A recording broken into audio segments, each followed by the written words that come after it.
नमस्कार, जनवार्तामध्ये आपल्या सर्वांचं स्वागत। सर्वप्रथम पाहूया ठळक बातम्या।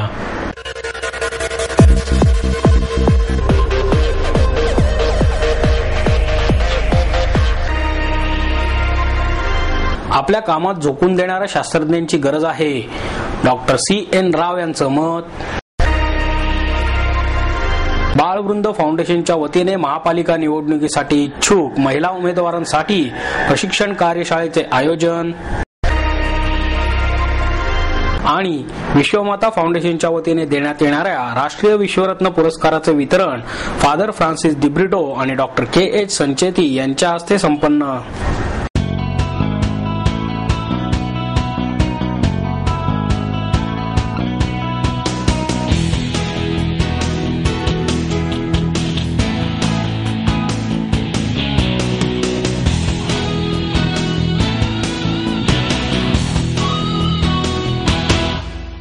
आपल्या कामात झोकून देणाऱ्या शास्त्रज्ञांची गरज असल्याचे मत डॉक्टर CNR राव यांनी व्यक्त केले। 17व्या HK फिरोदिया पुरस्कार सोहळ्यात त्यांना जीवनगौरव पुरस्काराने सन्मानित आले।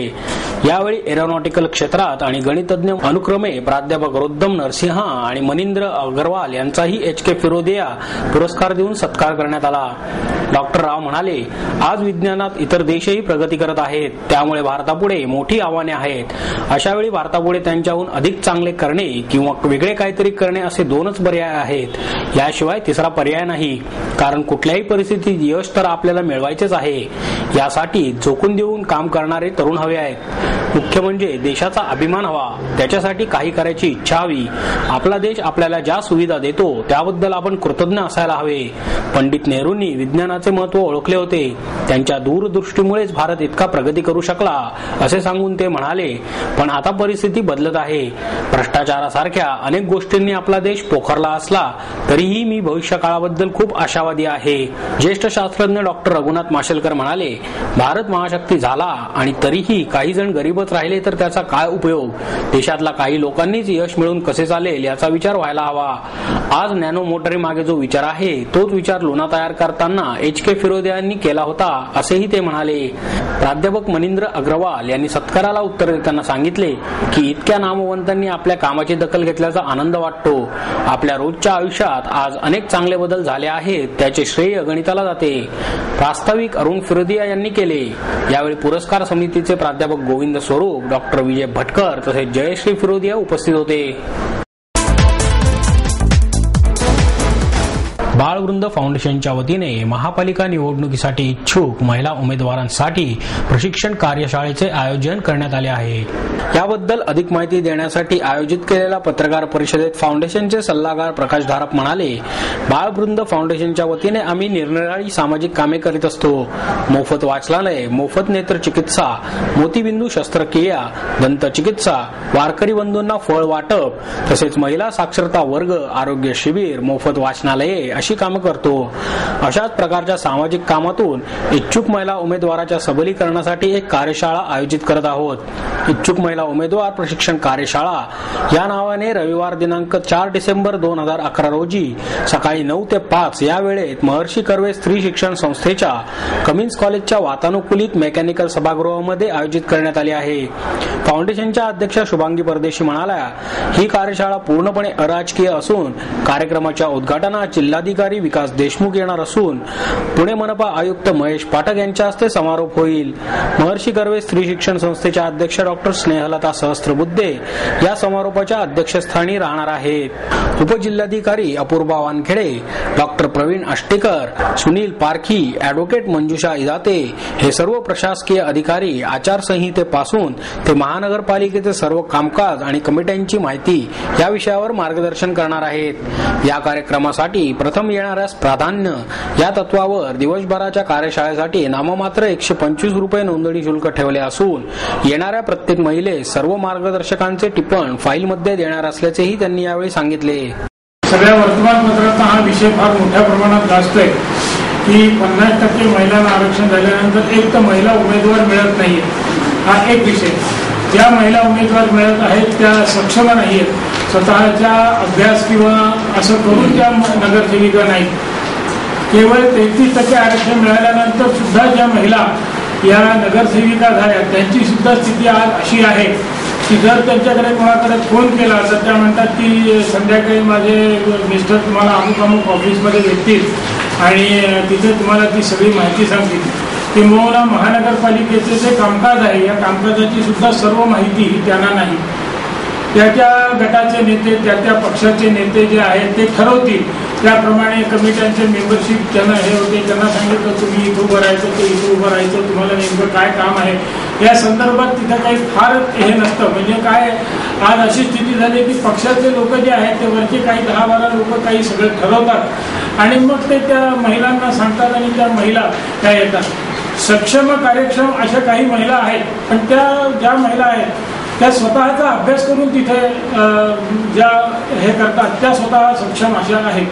परंतु आज अशी स्थिती आहे की आत्ताची म्हणजे 5 वर्ष स्थिती झाल्यानंतर सुद्धा आज महिला नगरसेविका पूर्णपणे स्वतःच्या अभ्यासू याच्यावर ताकदीने उभ्या नाही, कार्यक्षम नाही. विश्वमाता फाउंडेशनच्या वतीने देण्यात येणारा राष्ट्रीय विश्वरत्न पुरस्काराचे वितरण फादर फ्रान्सिस डिब्रिटो आणि डॉक्टर के.एच. संचेती यांच्या हस्ते करण्यात आले. विश्वमाता फाउंडेशनच्या वतीने विविध मान्यवरांचा राष्ट्रीय विश्वरत्न पुरस्कार, आदर्श माता गौरव पुरस्कार, आदर्श पिता गौरव पुरस्कार देऊन सन्मान करण्यात आला. यावेळी फाउंडेशनचे अध्यक्ष शिवाजीराव घाडगे, माजी उपमहापौर दिलीप बराटे उपस्थित होते. मालदीव येथील भारतीय दूतावासात सेवेला असलेले उच्चायुक्त ज्ञानेश्वर मुळे यांना राष्ट्रीय विश्वरत्न पुरस्कार देऊन या प्रसंगी सन्मानित करण्यात आले. त्यांच्या वतीने त्यांचे ज्येष्ठ बंधू नामदेव मुळे यांनी पुरस्कार स्वीकारला. दीपक आसेगावकर, नूपो संस्था, विजय पवार, वैकुंठ कुंभार, रमेश पुदावळे, विनीता आपटे, शैलेंद्र मस्कर, डॉक्टर के.व्ही. पाठक, अमित गोरखे यांना देखील राष्ट्रीय विश्वरत्न पुरस्कार देण्यात आला. तर आदर्श माता गौरव पुरस्काराने सुशीला जनादत्त अचलारे, शशिकला विनोद शहा, लीलावती गोविंदराव मोहिते, आशाबाई जगन्नाथ बोठे पाटील, पार्वती दिगंबर मंजुळे यांना गौरवण्यात आले. आदर्श पिता गौरव पुरस्काराने यमुना प्रसादजी, गंगाराम बापूसाहेब काळे, धर्मराज मेत्रे, तुळशीराम दगडू सोनोने, उत्तमराव कृष्णाजी गायकवाड आदींना सन्मानित करण्यात आले. फादर डिब्रिटो म्हणाले, आईच्या दुधाची कधीच किंमत करता येत नाही. जगात सर्व काही मिळेल परंतु आईची माया आणि तिच्या दुधाची कसर भरून निघणार नाही. आई म्हणजे संस्कृतीच्या मंदिरातील अखंड तेवणारा दिवा आहे. यावेळी के.एच. संचेती यांनी आपले मनोगत व्यक्त केले.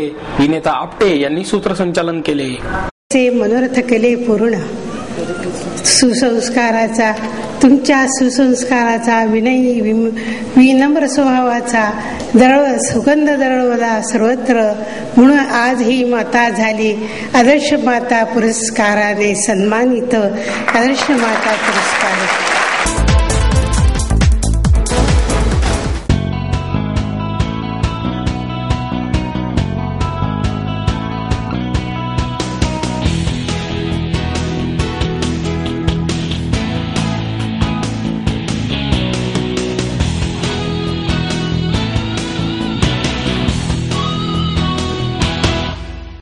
आरोग्य सेवांवर लोक आधारित देखरेख ही प्रायोगिक तत्वावर राबवण्यात आलेली मोहीम पुढे तशीच सुरू ठेवावी अशी मागणी विविध संघटनांच्या वतीने करण्यात आली.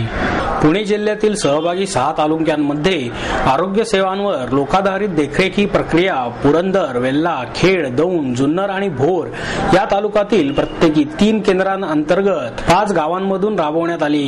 यात सुरुवातीला 2007 मध्ये प्रायोगिक तत्वावर ही प्रक्रिया 3 तालुक्यांमध्ये केंद्र सरकारच्या आर्थिक सहाय्यातून सुरू करण्यात आली. या प्रक्रियेचे महत्त्व लक्षात घेऊन महाराष्ट्र राज्य सरकारने ही प्रक्रिया 2009 पासून पुढे चालू ठेवण्याचा निर्णय घेतला आणि त्याचा राज्यामध्ये विस्तार करण्यास मान्यता दिली. त्यानुसार पुणे जिल्ह्यामध्ये नवीन 3 तालुक्यांमध्येही हा प्रकल्प सुरू करण्यात आला अशी माहिती पत्रकार परिषदेत देण्यात आली. या प्रक्रियेच्या माध्यमातून प्रकल्पात सहभागी झालेल्या मासूम, रचना, FRCH आणि चैतन्य या संस्थांच्या पुढाकाराने गाव पातळीवरील आरोग्य समित्यांचे सक्षमीकरण करण्यात आले.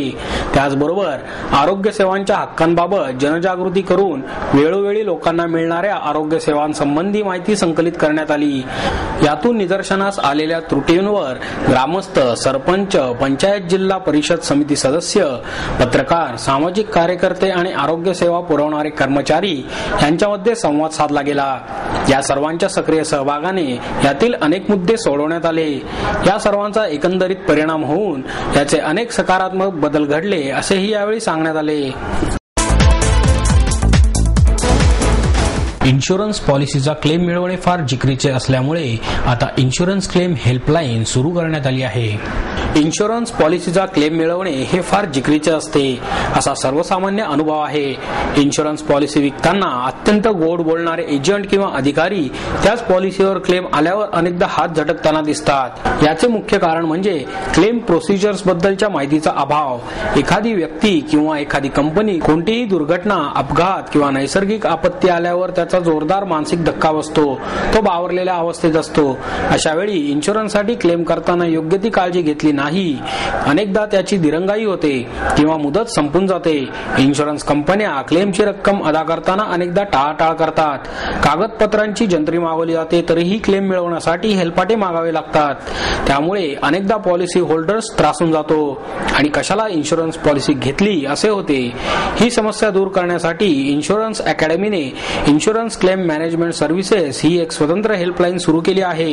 Life, general, health, motor, industrial, hospital, व्यापारी अपघाती दावे, व्यावसायिक इत्यादी सर्व नागरिकांना याचा लाभ घेता येईल. औद्योगिक क्षेत्र, प्रोजेक्ट इन्शुरन्स, पायाभरणी आणि बांधकाम क्षेत्रातील इन्शुरन्स पॉलिसी या अतिशय क्लिष्ट असतात. त्यामध्ये अनेक तांत्रिक बाजू असतात आणि त्या समजून घेणारे तज्ञ कमी संख्येने उपलब्ध असल्याने क्लेम दाखल करताना किंवा मिळवताना अनेक अडचणी आणि दिरंगाई यांचा सामना करावा लागतो. Fire, engineering, mediclaim, ULIP, कीमॅन, marine कुठल्याही प्रकारच्या इन्शुरन्स पॉलिसीबाबत क्लेम मिळण्यासाठी मार्गदर्शन केले जाईल असेही यावेळी सांगण्यात आले. देशातील भ्रष्टाचार आटोक्यात आला नाही तर 2012 मध्ये मोठे जन आंदोलन उभारले जाईल असा इशारा भारतीय संघटनेच्या वतीने देण्यात आला. देशातील भ्रष्टाचार आटोक्यात यावा यासाठी भारतीय संघटनेच्या वतीने सुचवण्यात आलेल्या मागण्यांचा विचार केला जावा, अन्यथा जानेवारी 2012 पासून प्रत्येक जिल्ह्यात जन आंदोलन करण्यात येईल अशी माहिती संघटनेचे अध्यक्ष रामचंद्र ठाकूर यांनी पत्रकार परिषदेत दिली. यावेळी विजय जितुरी, DS पाटील, राजेंद्र प्रसाद पांडे, VB पाटील आदी संघटनेचे सदस्य उपस्थित होते. याबाबत संघटनेच्या वतीने पंतप्रधान मनमोहन सिंग तसेच भाजपचे ज्येष्ठ नेते लालकृष्ण अडवाणी यांना पत्र पाठवण्यात आलेले आहे असेही यावेळी सांगण्यात आले.